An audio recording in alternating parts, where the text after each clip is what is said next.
Hi, and welcome to From Lea with Love. And today I am so excited and honored to have the fabulous Vondie Lozano here with me today. And Vondie is, and I have to have my notes here because it's very impressive. So Vondie is a certified Life Between Lives hypnotherapist. She's also a licensed marriage and family therapist and former psychology professor who's been featured in Cosmopolitan, the Wall Street Journal, and on KABC Talk Radio. So welcome, Vondie. I'm so excited to have you here. Thank you, Lea. I'm very happy to be here. Now, I do personally know Vondie, and besides her being all this amazingness here, she is also my soul sister. She is in my soul family. So, I mean, that's why I'm even extra excited to have her as a guest here today. So we're going to get started because it is so interesting, and I had to have all these notes here today because I want to make sure that we can get as much information in here as we can. So are you ready? Because this is going to be So Vondie, what led you to Life Between Lives hypnosis? Well, I always share the story about my little dog. I'm one of those people who has a extra attachment to my animals. And when I lost my dog a few years ago, actually, I went to see a pet medium. Well, he's a people and pet medium, but I went for my dog. There were several of us there. My dog showed up first. They were all there for people, but my dog came through. And again, I always say only my little dog could have got me that far out of my comfort zone. And I was so grief-stricken that connecting with the afterlife was the only thing that really kind of comforted me at all. And I actually started training with that medium, and I would still be pursuing that, except I started neglecting my actual life, including my husband, who was getting a little freaked out by all of that. And on my very last class where I was doing mediumship training, and I think most people know, but in case they don't, it's where you talk to someone who connects with people and pets, spirits on the other side. And so in the last class, afterwards we were having snacks, and someone said, oh, you know about Michael Newton's work since you do hypnosis. They said, you probably know. And I didn't. And I learned that there was someone who did hypnosis that helped connect you to the afterlife. And that's when I just took off. And so it was a way to connect to that spiritual part of heaven, but also I found out you can learn why you're here, why you chose this life, what's your purpose, and I was hooked. How does past life and life between hypnosis fit with your MFT therapy work? Oh yeah, good question. The short answer is it doesn't, though I wish it did, because the life between life hypnosis is where you go to a life, the time in between your last life and this life, and you get to find out why you chose this life, what you're here for. And I work with a lot of people with trauma, so initially I hoped I could combine them to find out, like, kind of from a bigger perspective what's happening in people's lives. But really, marriage family therapy is about this life, and that's kind of the parameters and kind of what happened and why you're here. The Life Between Lives hypnosis is more how this life fits within your soul's whole journey and all the lives you've had and the ones even yet to come. How does your past life hypnosis fit with Love Between Lives hypnosis? Okay. And Love Between Lives is actually the name of my website and my business, but the hypnosis is called Life Between Lives. Right. Oh, the right. Michael Newton right. version. Right. I couldn't use that, obviously, because it's taken. So that's because it is all about love on the other side, so It was an easy kind of choice. Perfect. Exactly. I love that. And so past life hypnosis is kind of the entry point into the Life Between Lives hypnosis. So kind of like a near-death experience where someone dies and then sees the light and crosses over. That's sort of what Life Between Lives does. They say it's like a near-death experience without the death. So to get you there, as you know, because I've done them with you. I'm like, oh, yes. In groups and individually. Yes. Is you go to your immediate past life, and I talk with my hands, so you go to your immediate past life, and then we go to your final day, and then you cross over into the time after death, And then that's when the Life Between Life session begins. So when we do a past life session, we just do a little bit where they cross over and meet their guide. The next session is a Life Between Life session, and that's where most of the session is spent between the last life and this life and all that happens in there. Yeah, which is incredible. And I have to jump on that and stating that being in that space where I don't know how to, like with your counsel, you know, I just having that, just being face to face there, for me personally, it changed everything. The way, I mean, it's weird. It's like almost things I kind of already knew, but it just clicked. And I could go off on a tangent about all that, like how it was, but it's just so amazing to me. And I've always been interested in the afterlife and the why and the hows. And so that kind of gave me a lot more insight to that. And it just made me, it just made things click. It kind of puts everything in perspective to me. Right. It's like it answers all the questions. Right, mm-hmm. Right. And some of them you already knew. I know it's just validation. And that's what changed for me when I did this. And now I'm like, okay, I'm at every workshop and I'm at everything, you know. I had to do my sessions because it is something that it's settling. Mm-hmm. It's settling. Well, just there's a big movement right now about using psychedelics to have spiritual experience. Okay. And when I hear people talk about that, I feel like this creates that experience, but not under psychedelics, obviously. But that spiritual, life-changing, transformative, like finding a unique perspective on yourself and life and the bigger picture. And even under psychedelics, the podcast I listen to, they say, you know, that we're all one, and that's part of what people have sometimes discovered. And that's what this is all about, is we're all one, and it's all love. Right, and you're right about that, because I have been reading, it's funny that you said that, I'm reading about people using the psychedelics to enhance it, but you don't need right. that. This is drug-free. Yes, and you are on this crazy journey, and you're floating, and you're flying, and you're talking to people, and you're like, what? Yeah, exactly. You don't need that. And I would feel that you even feel lighter and brighter when you're done. Now, I can imagine if you're going to be on something and doing that, you're not going to feel as light and bright when you're coming down. Well, and again, not to get off on that too much, but there's risks. It said like in 10% of the cases, there was really serious risks, you know, like a psychotic break or... I'm sure. Yeah, and so I was like, this has that without the side effects.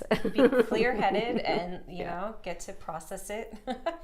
So let's go into the myth, if there is a myth. Oh, yeah, thank you.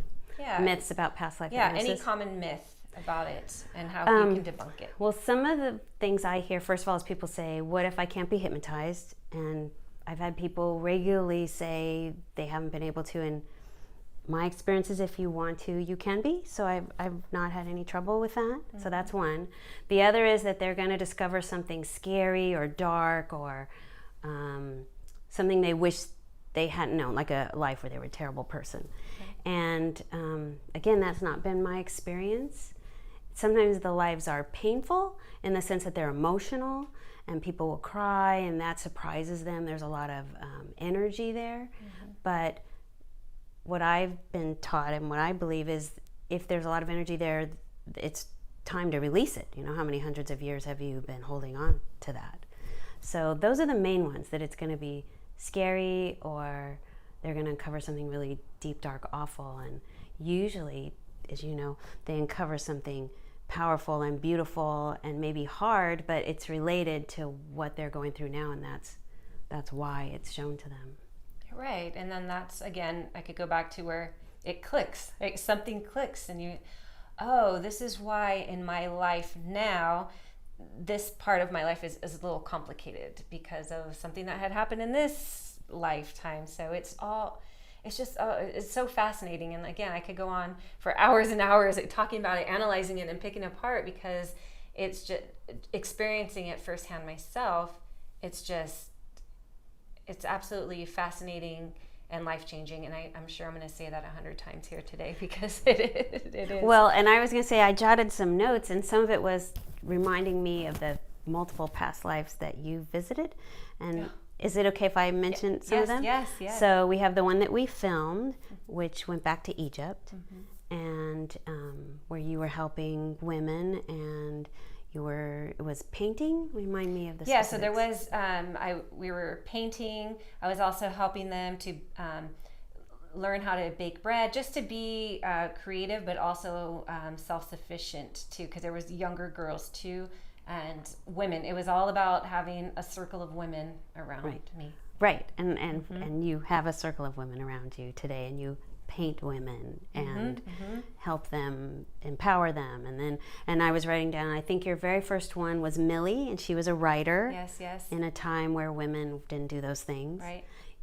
Janice, the singer. Yes. I still get butterflies when I think of that one. I'm still like, what? We always wonder if that was the self-destructive Janice that we all know and love. Right. And then there was one more. Oh, and then the most recent one, which I so wish we had filmed, where you discovered things about yourself that were an important part of this life. And it's really personal, so I'm going to let you decide if you want to share about that one. Yeah, no, that's totally fine. I mean, I was born with a gift, and it was actually mediumship, and there was some magic there that my mom had shared with me, and I just remember at that time when it was I can't remember the times that it was it I can't remember the year exactly what it was, because that's one of the things that I love that you do in these, is that we uncover what year it was. And right now I can't remember, was it 1800s? I can't remember, but anyways.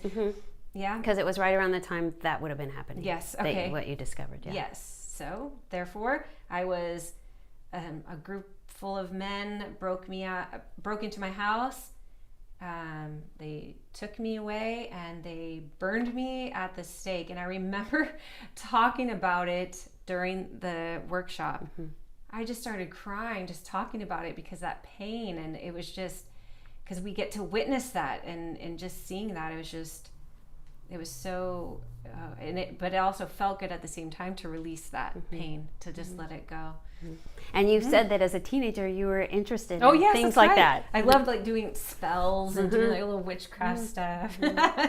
So yeah, that was also kind of crazy too. Like, oh wow, I kind of took that part with me into this life. So that's what's really interesting. One question that I do have, and I'm sure other people may have, is do you feel that there's a connection between dreams? Oh yeah, good question. Past lives? I didn't used to, but from what I understand and what I'm always learning too, is, to me, dreams, deja vu, oftentimes those are where we're kind of dipping into a past life, especially if it's a dream you have repeatedly. Like, I have certain dreams that take place, and I can picture it right now, on like a cliff of a bluff overlooking the ocean.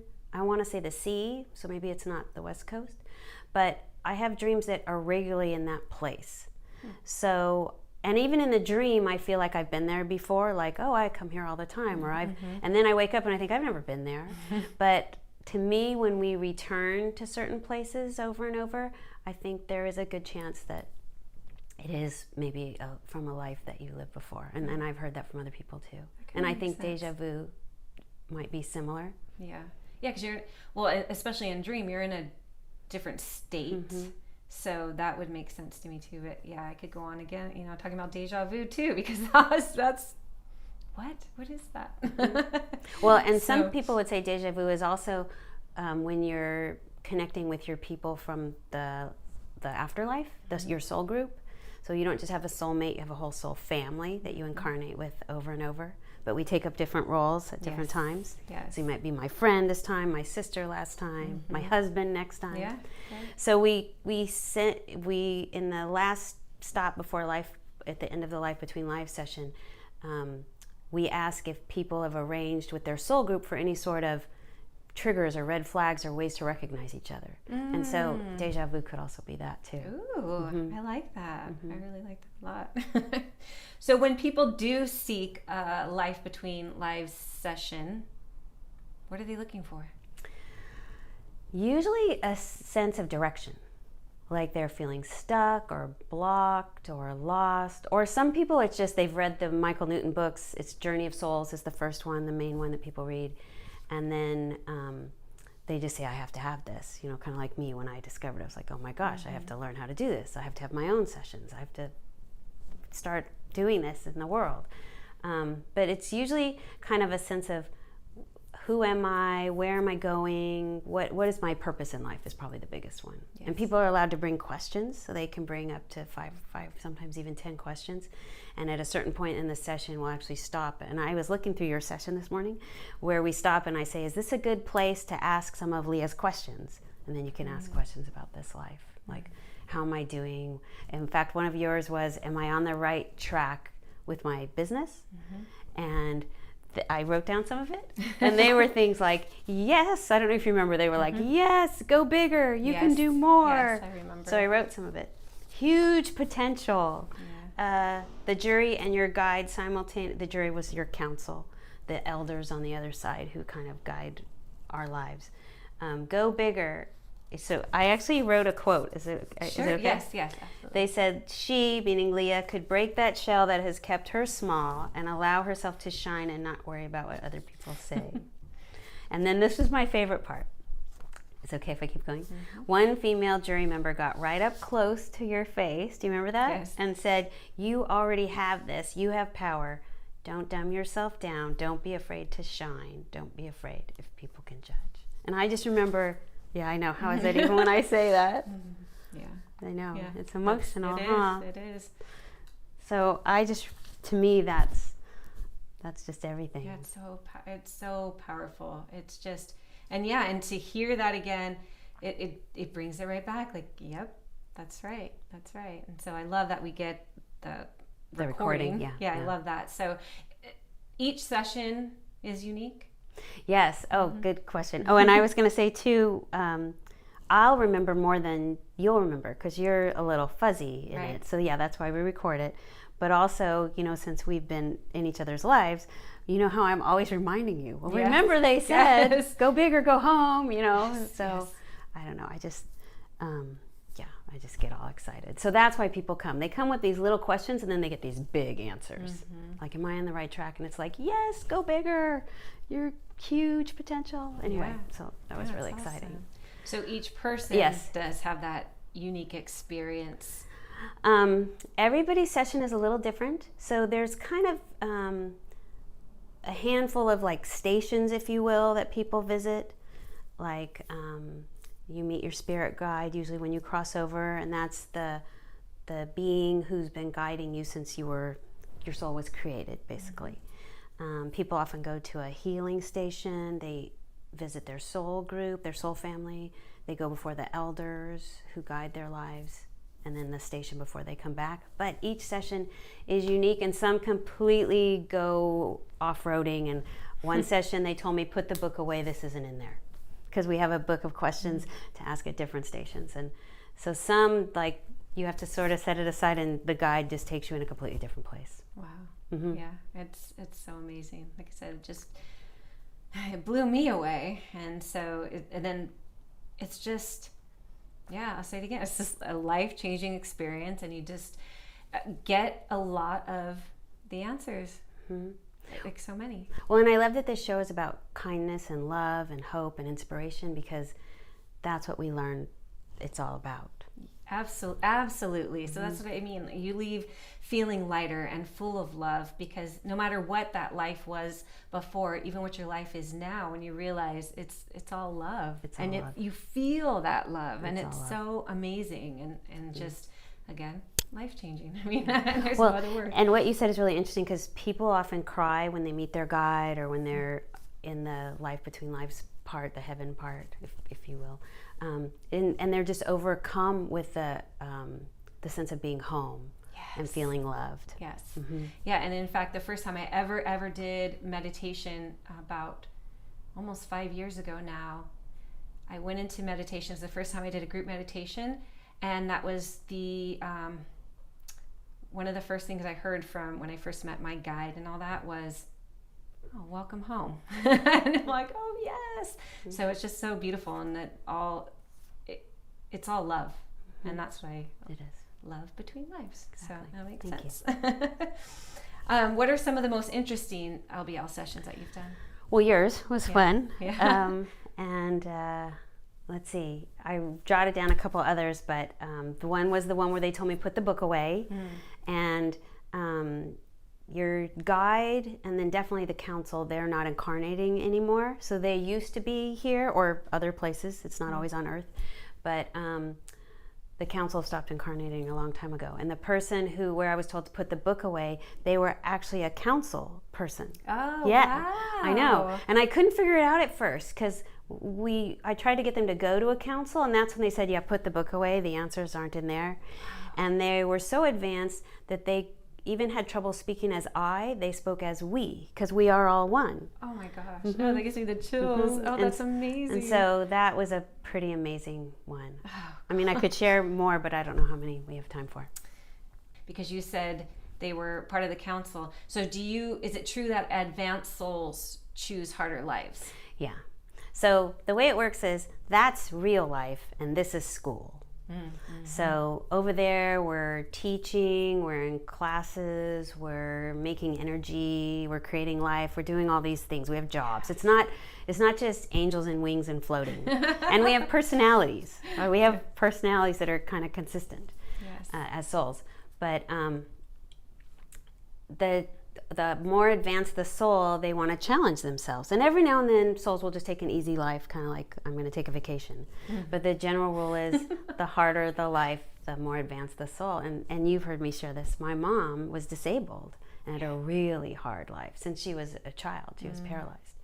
And right before she passed, which was a few years ago. And it was wonderful because I was studying and learning and training this, so we had a language. We would talk about these things. She was kind of open.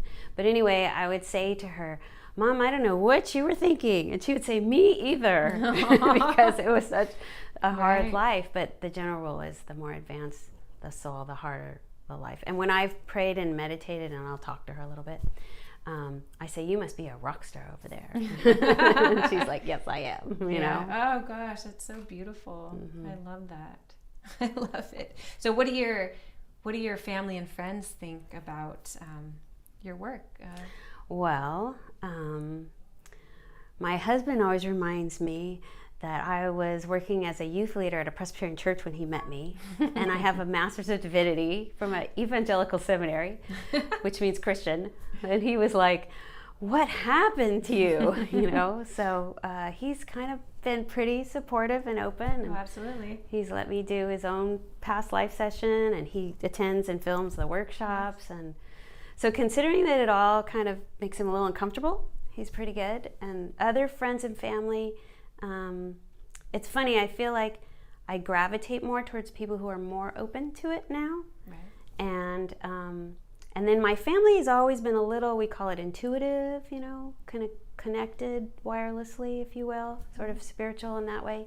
In fact, so a lot of them were more open because I came up in a more sort of Orthodox Christian upbringing and schooling and everything. So some of them got there sooner than I did, so they just think it's great. In fact, if anything, it's tricky because they would like me to do sessions for them, and you can't always do them for family. So overall, they're pretty open except for my husband. And he's open. It's just a big stretch for him. Yeah. Where do you see yourself with the love between life? Now, life between lives? Yeah. You can just call it LBL. Okay. And then you've got it going either way. All right. LBL hypnosis. All right. PLR. Past life. LBR. I know, it's a lot of... Where do you see yourself with that hypnosis in the future? Well, I really, as you and I've talked, you know, I would love to find a way to get the word out. I mean, that's one reason I'm so excited to be here. I really feel like, well, when I was going to say, I feel like everybody should have an opportunity to do this.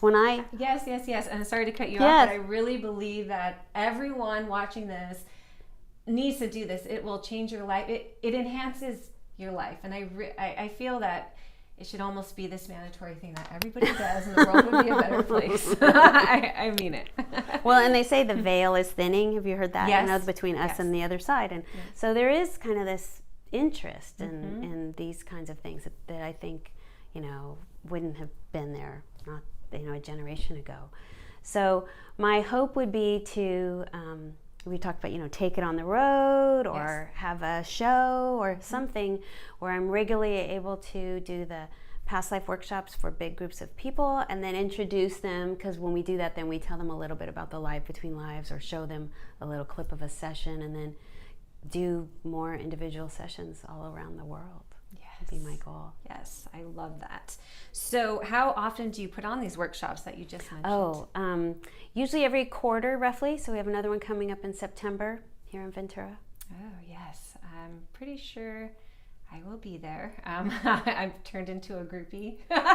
So, I just love them because even just the workshop itself is so great. So you just get a taste of it. And I really think that if you are a little bit skeptical or you're not too sure or you're afraid, whatever it is, I would highly recommend going to the workshop and getting that experience, and then you will definitely want to book their session with you. Because you get you get to visit a past life in the workshop. It's not like I've had people come who say, I thought I was going to a lecture. Right. And it's actually a group session. Yeah. At least one of your past lives, and it's amazing.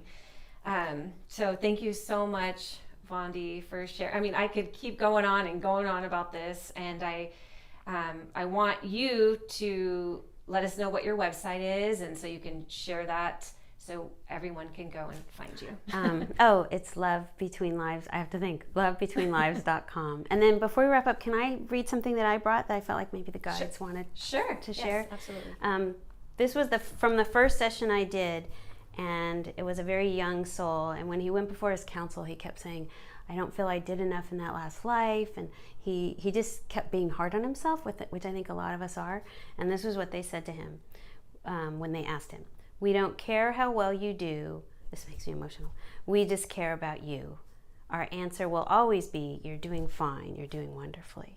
Mm-hmm. And to me, that was just so beautiful, because he was so like, did I do it right? I don't feel like I did a good enough job. And it was like, we don't care how well you do. Like, we don't even care how you did in that life. Our answer will always be, you're doing fine. You're doing wonderfully. We just care about you. Yeah, that is beautiful. Thank you for sharing that. So again, this is Vondie Lozano. She is the hypnotherapist extraordinaire. And her website is lovebetweenlives.com. Yes. And so I would really highly recommend you check her out. You get to a workshop. Just go to the website and go peek around in there. And so thank you so much for joining us today. And thank you so much, Vondie. I'm so excited. This has got to be a part 1 of part 2, 3, 4, and 5. There's so much to talk about. So thank you so much, and have a beautiful day.